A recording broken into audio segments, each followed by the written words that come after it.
President of Baseball Operations, Andrew Friedman. First off, congratulations on winning another World Series. That never gets old. Thank you. It was an all-time World Series classic. It was still remarkable. MLB tonight, MLB Network, I should say, we're going to run a special presentation. Bob Costas, Tom Verducci breaking down that Game 7. That's how special it was.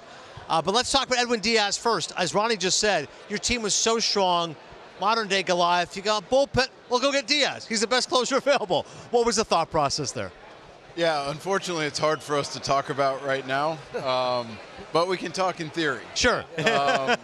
You know, for us, and you guys touched on it, there's so many different ways to win, and for us, it's about, you know, figuring out the strength of our roster, leveraging it the best we can, and in 24, it was through our bullpen, and in 25, it was really through our rotation. And, you know, our bullpen obviously didn't perform up to the standard that we expected going into the year, and it was pretty surprising to us.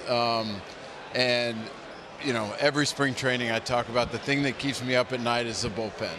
It feels like every year I feel the best about it is the years it's the worst. The years I feel the worst about it, the years it's the best. And there's such volatility to it. You know, those guys are tightrope walkers for a living. It's hard. And so for us, if we were able to strengthen that and add to it with what we feel like will be a really strong group coming back and some bounce back, that it has a chance to be a strength again. I think what I find remarkable about your team, yes, you have some of the best players in the game, but you have the right players too. And this is a team that, even though they have back of their baseball card is filled with great exploits, they're hungry. You can tell when you're in that clubhouse, when you're talking to Dave Roberts, when you see them on the field. I was watching your team warm up before batting practice in the NLCS. It was as good of a well-oiled machine that I've seen in baseball in quite some time.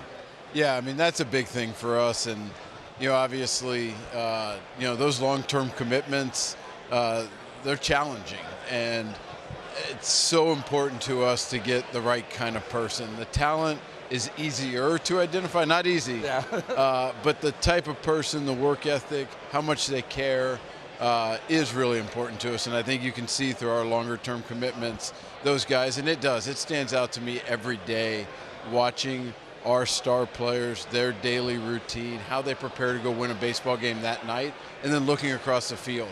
Every day I kind of say to myself, like, this stands out, and I can't say enough about our guys, the culture that has been created within them, and just how much they care about winning. You know, Joe, when you look at Mookie Betts, you know he's chomping at the bit to get to spring training and put this year behind him, right?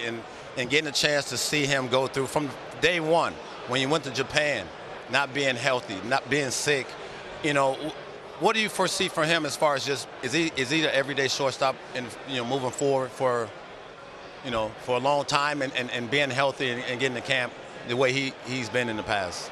Yeah, I can't say enough about Mook, and I don't think enough attention has been highlighted on the fact that he became a finalist for the Gold Glove. Yeah. There was question whether he could do it or not. Yeah. To the people who knew Mookie, it was, you'll never bet against the guy. Right.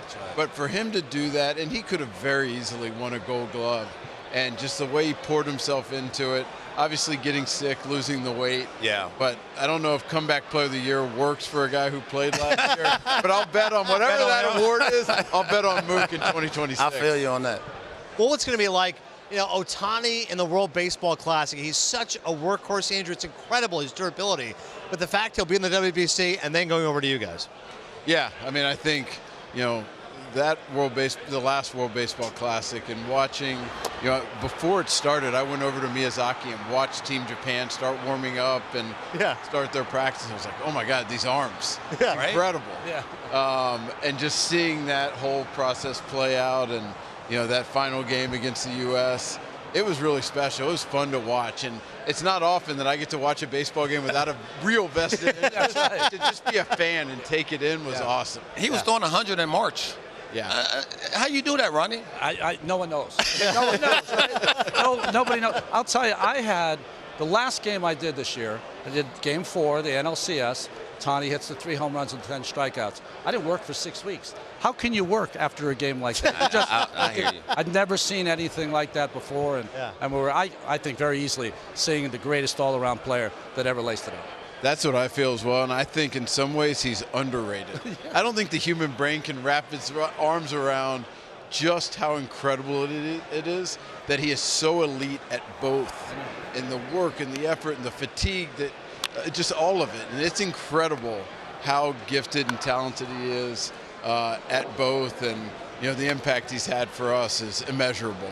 Last thought, Rocco Baldelli, one of the great guys in the game. You guys have that connection in Tampa. I love the fact you're bringing him into the fold now. He'll be a special contributor to you, right? Special advisor? Yeah, he had him as a player, and then he worked with us when I was with the Rays. He is one of the best humans I've been around. Great baseball mind, great connector, and he's excited. He's excited to get involved with our player development and help some of our young, talented outfielders. Just the way his mind works, how he connects with people is next level. Great move. Winning on the field, winning off the field. That's the LA Dodgers. And a big credit to this guy, Andrew Friedman. Thank you, Andrew. Thank you, guys. Thanks for having me on.